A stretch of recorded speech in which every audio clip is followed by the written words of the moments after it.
ঢাকার অন্যতম একটি গুরুত্বপূর্ণ আসন, যেখানে পুরান এবং নূতন মিলে ঢাকা। 9টি গুরুত্বপূর্ণ ওয়ার্ড শিল্প অঞ্চল রয়েছে। দীর্ঘদিন থেকে এই অঞ্চল অবহেলিত। উন্নয়নের অধিকাংশ ছোঁয়া এই এলাকাতে পড়েনি।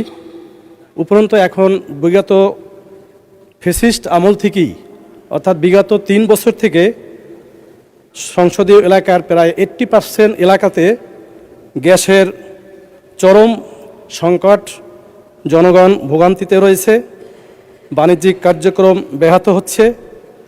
আবাসিক গ্যাস বলতে গেলে 3 বছর পর্যন্ত অধিকাংশ জায়গায় নেই, কিছু জায়গায় 2 বছর পর্যন্ত, 1 বছর, এভাবে দীর্ঘদিন পর্যন্ত গ্যাস না থাকা সত্ত্বেও তাদেরকে বিল নিয়মিত পরিশোধ করতে হচ্ছে। কারণ বিল পরিশোধ না করলে গ্যাসের লাইন কেটে দিবে মর্মে হুমকি দেয়, যার কারণে জনগণ গ্যাসের বিল পরিশোধ করে আসছে। এই ব্যাপারটি সমাধানের জন্য এবং নিরবিচ্ছিন্ন নির্বিঘ্ন গ্যাস সরবরাহ করার জন্য আমি মাননীয় বিদ্যুৎ জ্বালানি ও খনিজ সম্পদ মন্ত্রণালয়ের দৃষ্টি আকর্ষণ করছি। মাননীয় স্পিকার, আপনাকে ধন্যবাদ।